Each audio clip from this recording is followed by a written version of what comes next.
Sarah never told anyone about her Saturday secret.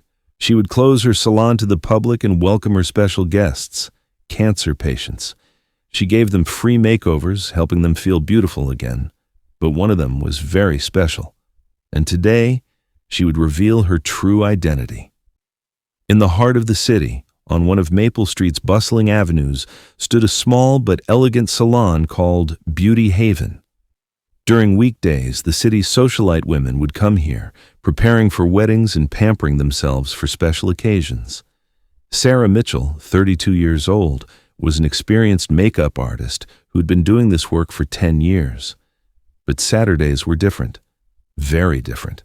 Sarah arrived at her salon early that morning. She didn't flip the open sign in her window. Instead, she hung a small note on her door. "Closed today? See you tomorrow."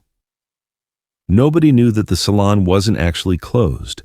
She just had very special guests.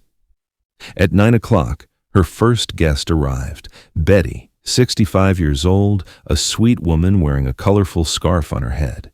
She'd been undergoing chemotherapy for 6 months. Her hair had completely fallen out, but her eyes still sparkled with the joy of life. "Good morning, honey," said Sarah, greeting her with a warm hug. "How are we feeling today?" "I'm good, dear. Thanks to you," Betty replied. "These Saturday meetings are the highlight of my week." Sarah smiled.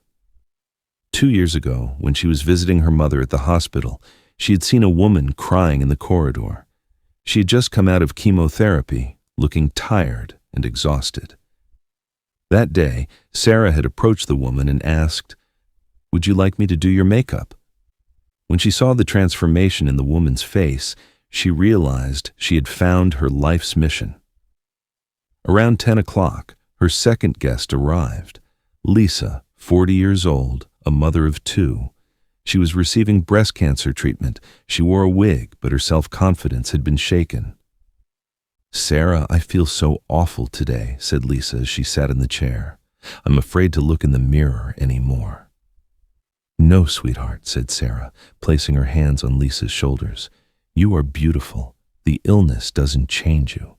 I just bring out the beauty that's already inside you." Sarah prepared her makeup supplies, special foundation, natural colors, soft brushes. Every movement was expertly planned. She wasn't just applying makeup, she was making these women feel valuable. While doing Lisa's makeup, there was a knock at the door. Her third guest had arrived. Helen, 70 years old, had lost her husband and was undergoing cancer treatment in loneliness. "Welcome, beautiful," said Sarah. "I have something very special for you today." Helen's eyes lit up. "What is it?" "A new eyeshadow palette I got from my daughter Emma. It'll match your eye color perfectly." These small details mattered. Each woman was special, and Sarah made them feel that way. At 11 o'clock, the door knocked again. When Sarah opened it, she saw a woman with a headscarf, glasses, and no makeup. She was a stranger, but somehow seemed familiar. "Hello, I'm Diana," said the woman. "Betty told me about you. I'm also receiving treatment." Sarah let her in. Diana was quiet, observant.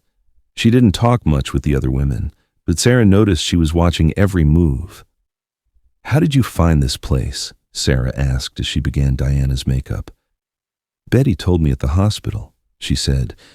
"There's an angel there. She works miracles on Saturdays. I was curious." At that moment, Betty joined the conversation. "Sarah really is an angel. She's been coming here for free for 2 years. She doesn't take money, doesn't accept gifts. She says, 'This is my duty.'" Diana's careful gaze was beginning to make Sarah uncomfortable. It was as if she was testing her. As the makeovers continued, the women began talking among themselves. Diana, curious about Sarah's story, asked, "Why do you do this, Sarah?" "I mean, there's no financial compensation." Sarah stopped, holding the brush in her hand. "My mother," she said quietly. "I lost her 2.5 years ago. Pancreatic cancer. In her final days, she always said, 'I feel so ugly.' I would do her makeup and tell her how beautiful she was. Those days, I realized that illness affects not just the body, but the soul too. People's self-confidence gets shattered. The salon fell silent. Everyone was listening to Sarah.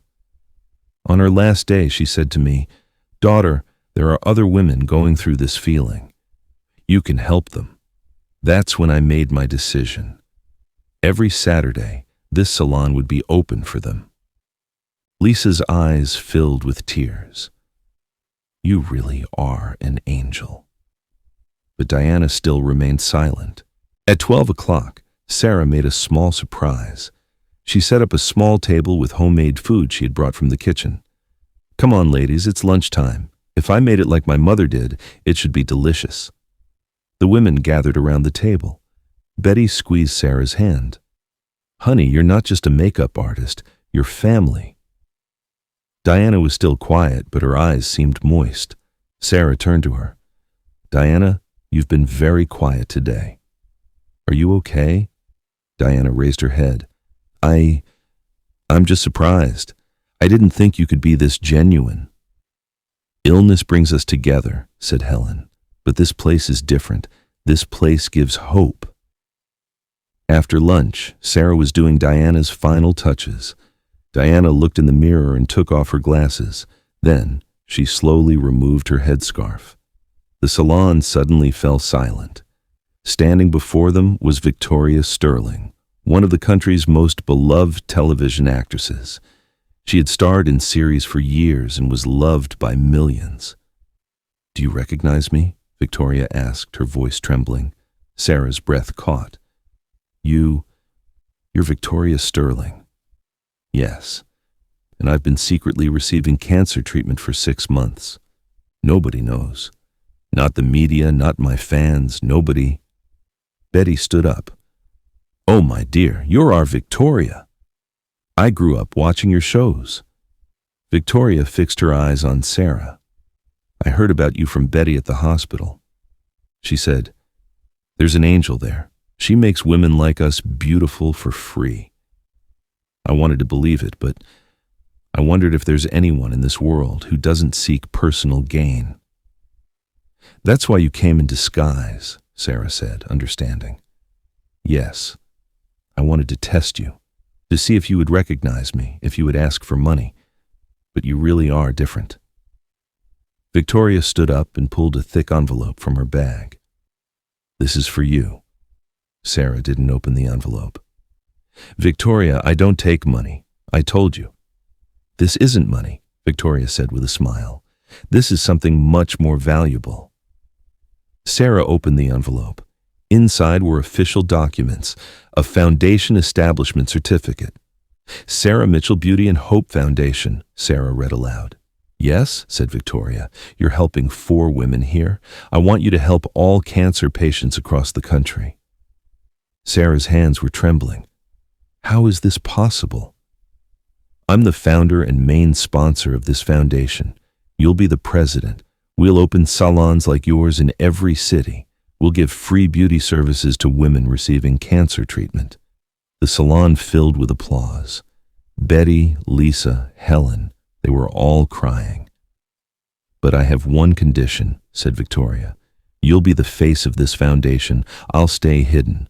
Because this is your story, your sacrifice." Sarah shook her head. "No, Victoria, this is our story, all of ours. You're here as a patient too. You'll also be the face of the foundation." "This is very risky. If my illness comes out." "It will come out, and you'll give hope to millions of women," Sarah said with determination. "Illness isn't something to be ashamed of. You're a strong woman, and you need to show that."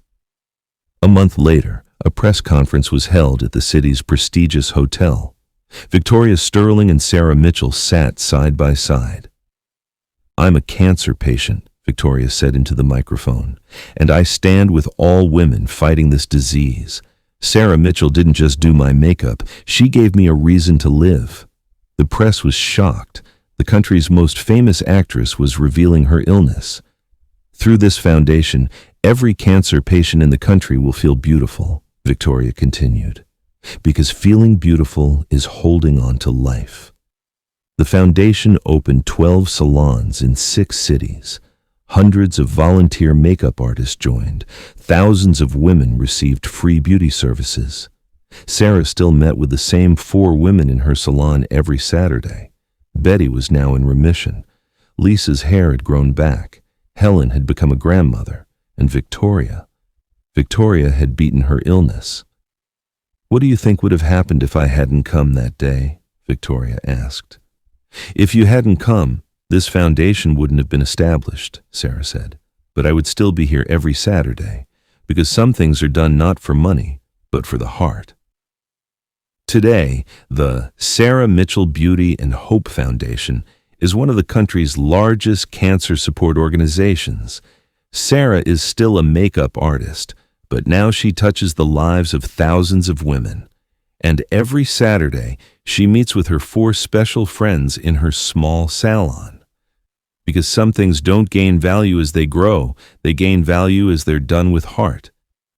This story reminds us that true beauty isn't hidden in makeup, but in the heart.